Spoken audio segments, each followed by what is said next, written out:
Hello friend, विश्व में जितने भी देश हैं उन सभी देशों के प्रधानमंत्री को उस देश की सर्वश्रेष्ठ सुरक्षा एजेंसी को प्रधानमंत्री के सुरक्षा की जिम्मेदारी दी जाती है। बात करें अगर भारत की यानी अपने देश की, तो भारत के प्रधानमंत्री नरेंद्र मोदी की सुरक्षा की जिम्मेदारी भारत के सर्वश्रेष्ठ सुरक्षा एजेंसी एसपीजी द्वारा की जाती है। आज के वीडियो में हम आपको एसपीजी कमांडो प्रधानमंत्री की सुरक्षा के लिए भर्ती होने वाले से पहले जो भी अभ्यर्थी सभी प्रकार का टेस्ट को पास करते हैं उसे ही प्रधानमंत्री की सुरक्षा के लिए एसपीजी में भर्ती किया जाता है। एसपीजी का फुल फॉर्म होता है स्पेशल प्रोटेक्शन ग्रुप, जिसे हिंदी में विशेष सुरक्षा दल के नाम से जानते हैं।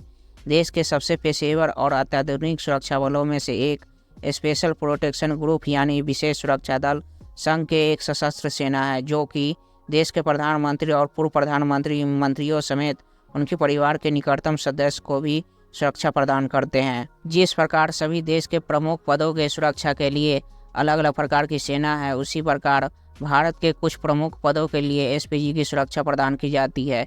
इस लिस्ट में सबसे प्रमुख पद है भारत के प्रधानमंत्री, जिनकी सुरक्षा की जिम्मा एसपीजी कमांडो के ऊपर होती है। एसपीजी कमांडो की सबसे खास बात यह है कि ये जिनकी भी सुरक्षा की जिम्मेदारी का जिम्मा लेते हैं, उसे निभाते समय यदि उनकी मृत्यु भी हो जाए तो ये पीछे नहीं हटते। बात करें अगर भारत के प्रधानमंत्री की, तो यह भारत का सबसे महत्वपूर्ण पद है। ऐसे में भारत के प्रधानमंत्री के ऊपर हमेशा दूसरे देशों के दुश्मनों की नज़र बनी रहती है, या यूँ कहे तो धमकियाँ मिलती रहती। इसलिए भारत के प्रधानमंत्री के देश की सबसे अच्छी अभेद सुरक्षा एजेंसी को ये काम दिया जाता है। जो भी जवान एसपीजी सिक्योरिटी में शामिल होते हैं, उन्हें पहले यह कह दिया जाता है कि उनका सबसे पहला कर्तव्य है प्रधानमंत्री की सुरक्षा करना, फिर चाहे उन्हें उनकी सुरक्षा के लिए अपनी जान ही क्यों न देनी पड़े या फिर दुश्मनों की जान ही क्यों न लेनी पड़े। आइए जानते हैं एसपीजी की स्थापना कब हुई थी। स्पेशल टास्क फोर्स का गठन 1985 में केंद्र सरकार द्वारा किया गया था।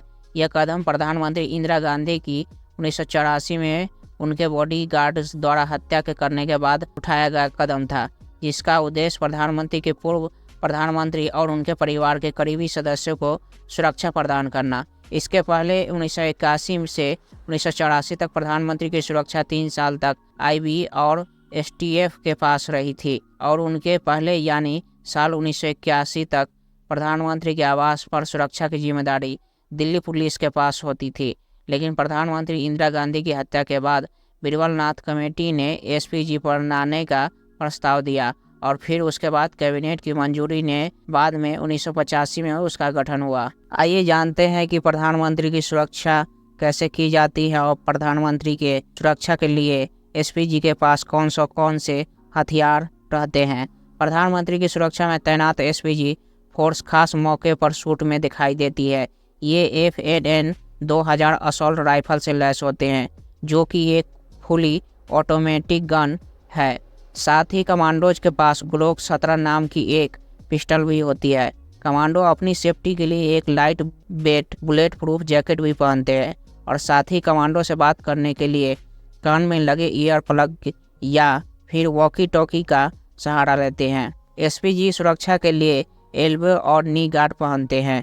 एसपीजी कमांडो के जूते भी इस तरह के बने होते हैं कि किसी भी जमीन में फिसल नहीं सकता है। हाथ में खास तरह के दस्ताने होते जो कमांडो को चोट से लगने से बचाते हैं। एसपीजी कमांडो द्वारा पहने जाने वाला चश्मा भी इस तरह से बना होता है कि लड़ाई के दौरान किसी भी तरह से परेशानी न हो सके। अब आइए जानते हैं एसपीजी कमांडो कैसे बनते हैं। यदि आप भारत के सबसे अभेद एजेंसी एसपीजी कमांडो बनना चाहते हैं, तो आपको बता दें कि जितने भी अभ्यर्थी एसपीजी में भर्ती होते हैं, उनका सिलेक्शन करने के लिए BSF, CIFS, ITBP, CRPF का इस्तेमाल होता है। इन्हीं में से कुछ स्पेशल जवान का सिलेक्शन करके उन्हें ट्रेनिंग दी जाती है, और ट्रेनिंग पूरी होने के बाद उन्हें एसपीजी में शामिल कर लिया जाता है। एसपीजी कमांडो बनना बहुत ही कठिन होता है, इसलिए जिनका भी सिलेक्शन ट्रेनिंग के लिए होता है, उसमें से भी कई अभ्यर्थी ट्रेनिंग की पूरी नहीं कर पाते हैं और आधे ही रास्ते में बाहर निकल जाते हैं। जो अभ्यर्थी ट्रेनिंग पूरी कर लेते हैं, उन्हें एसपीजी कमांडो बनाया जाता है।